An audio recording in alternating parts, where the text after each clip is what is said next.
Saudara dan saudari yang seiman, saya rasa kita semua yang berkumpul di gereja ini ingin berbahagia.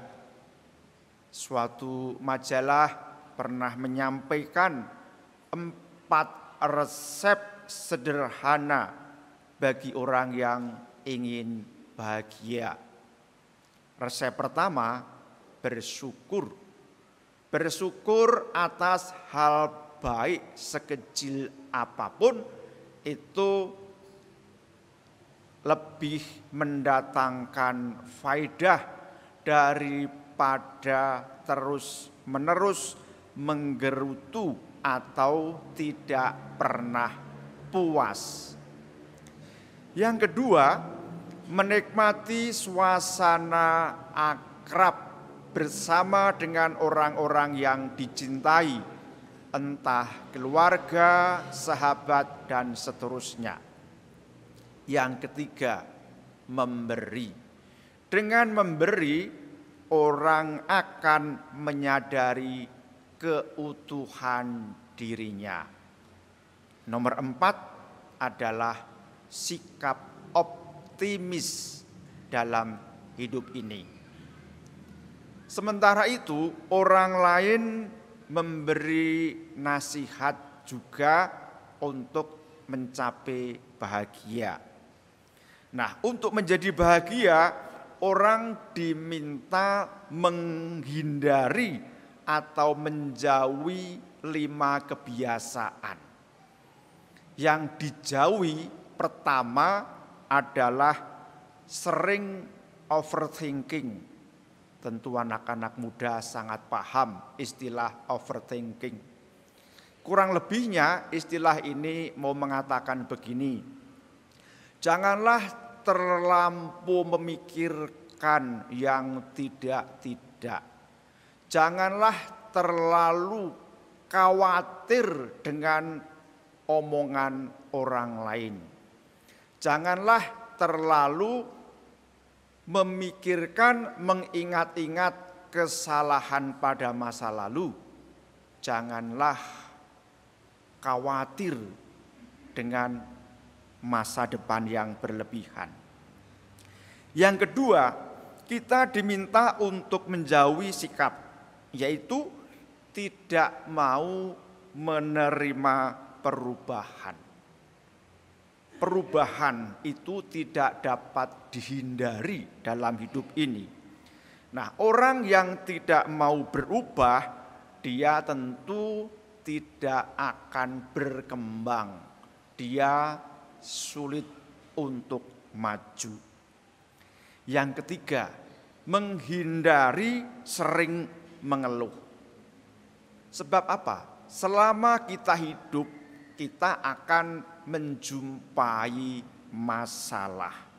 Lalu kita disarankan untuk fokus mengatasi masalah tersebut ketimbang kita memikirkan masalah tersebut tidak kunjung henti. Lalu yang keempat, selalu iri dengan kehidupan orang lain. Nah, kalau kita selalu iri dengan kehidupan orang lain, kapan kita dapat bersyukur? Dan yang kelima, kita dihimbau untuk menghindari, yaitu sering menunda-nunda, sekalipun itu bersifat sederhana. Karena dengan kita segera mengerjakan apa yang semestinya kita lakukan, kita sudah segera membebaskan diri dari tekanan atau beban. Maka kita menjadi rileks, kita menjadi tenang. Saudara-saudari yang terkasih, apakah cara untuk bahagia memang seperti itu ya? Barangkali di antara kita berkata, ya betul, saya sepaham, saya mengalaminya. Bisa jadi di antara kita mendapatkan informasi baru dari yang saya katakan tadi sehingga tergoda, tertarik untuk mencobanya. Sebab selama ini memang ingin bahagia. Saudara-saudari yang terkasih, itu semua bukan sesuatu yang salah, tetapi tetap berguna bagi hidup kita. Bahagia yang ingin kita renungkan dan kita hayati bukanlah seperti yang saya katakan tadi. Lalu apa toh yang disebut sebagai bahagia? Saya mengambilkan kutipan Injil Matius hari ini. Berbahagialah orang yang miskin di hadapan Allah, karena merekalah yang empunya kerajaan surga. Berbahagialah orang yang berduka cita, karena mereka akan dihibur.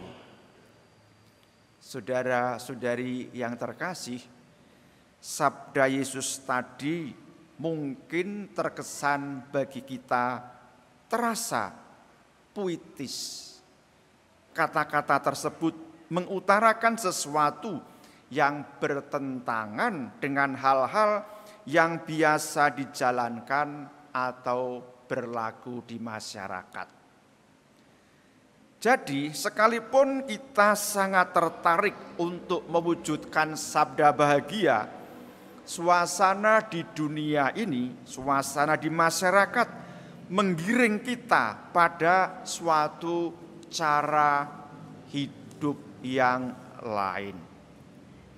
Saya mengambilkan 3 contoh sabda bahagia untuk kita perhatikan dan kita resapkan dalam hati. Yang pertama, berbahagialah orang yang miskin di hadapan Allah, karena merekalah yang empunya kerajaan surga. Kita cari, kita tanya-tanya di sekitar kita. Adakah, manakah orang yang sudah bekerja, mendapatkan gaji, tidak ingin gajinya bertambah? Kalau sudah bertambah, dia punya milik, bukankah dia menabung? Sesudah itu, bukankah dia ingin bertambah ini, bertambah itu? Jadi adakah orang yang sungguh sudah aku ingin segitu saja seterusnya, selama-lamanya, amin? Kiranya orang pengen lama-kelamaan menjadi hartanya bertambah. Orang pengen menjadi kaya. Biasanya orang kaya merasa aman dengan kekayaan mereka. Mereka itu berpikir, kalau kekayaan tersebut menjadi terancam, maka hidupnya akan menjadi runtuh. Ketika orang merasa kaya, orang bisa jadi akan merasa puas diri, sehingga tidak menyisakan ruang bagi sabda Allah, bagi kasih akan sesama. Orang miskin yang mengalami kesulitan ekonomi, keuangan, yang bersikap rendah hati dan percaya kepada Allah, diperhatikan Allah dan dilindungi oleh Allah melalui pelayanan Yesus dan para utusannya.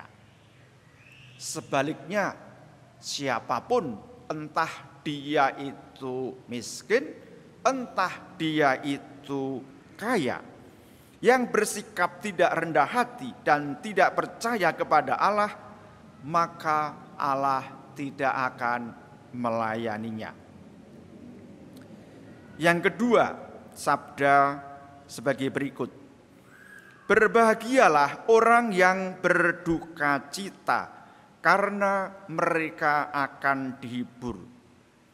Saudara-saudari yang terkasih, yang berlangsung di dunia ini nyatanya berbeda, bertentangan dengan sabda Yesus. Dunia kita semakin lama semakin menawarkan hiburan. Kita lihat saja, kita perhatikan di sekitar kita. Adakah anak-anak yang tidak ingin mendapatkan hiburan game online? Tentu pernah coba-coba lewat HP orang tuanya, lewat laptop, dan segala macam. Bahkan karena sangat ingin itu, anak pun sekarang kalau berjumpa dengan saudaranya, bukan minta dijajake, tapi minta uang pulsa. Dunia juga menawarkan kenikmatan dan mengajarkan supaya kita mencapainya. Saudara-saudari yang terkasih, orang-orang ingin menutupi atau lari dari situasi duka cita dan sakit, misalnya dengan mencari hiburan yang tidak sehat.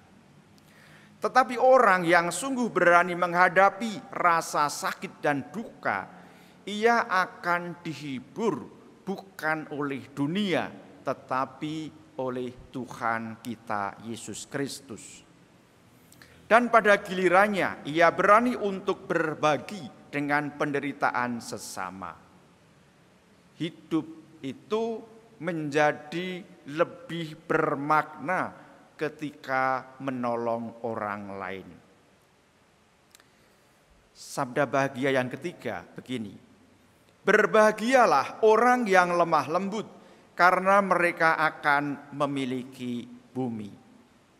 Saudara-saudari yang terkasih, dunia kita ini terdapat permusuhan, pertengkaran, dan kebencian. Banyak orang merasa punya hak untuk menguasai orang lain. Maka Yesus menganjurkan dan mempraktekkan kelemah lembutan bersama para muridnya. Kita diundang untuk lemah lembut terhadap siapapun, karena Allah menjadi tumpuan harapan bagi kita. Kata berbahagialah pada kutipan Injil hari ini diulang 9 kali. Kata berbahagialah di sini bukan berarti semoga berbahagia ya kamu yang miskin. Bukan seperti itu. Berbahagialah mau menyatakan bahwa orang-orang tersebut memang berbahagia. Sabda bahagia tadi menggambarkan apa yang nyata-nyata dialami dan terjadi di antara orang-orang yang hidup mengikuti Yesus. Jadi, sabda bahagia itu bukan mengajarkan hal-hal yang mesti dilakukan untuk mencapai sesuatu. Para murid sejati adalah orang yang mengalami kerapuhan, mengalami duka cita, dan mengalami penganiayaan. Di tengah kesusahan itu, mereka dengan rendah hati dan lemah lembut berharap kepada Allah. Mereka berpegang teguh pada kehendak Allah yang diajarkan oleh Yesus. Dan ketika bertindak, mereka menjaga hati dan budi yang bersih. Barangkali sebagian di antara kita berkomentar, aduh saya masih jauh banget dari sabda bahagia itu. Saudara-saudari yang seiman, Tuhan menawarkan sabda bahagia bukan sebagai beban yang menyiksa, Tetapi Tuhan memberi tawaran agar kita mengalami kasih Allah dengan kebebasan yang kita miliki. Kita bisa menghayati sabda bahagia hanya jika Roh Kudus memenuhi kita dengan daya kekuatannya dan membebaskan kita dari kelemahan egoisme, kemalasan, dan kesombongan. Begitulah kata-kata dari Bapa Suci Paus Fransiskus. Tentu kita setuju, tentu kita mengamininya. Maka marilah kita berdiri, kita memperbaharui iman kepercayaan kita.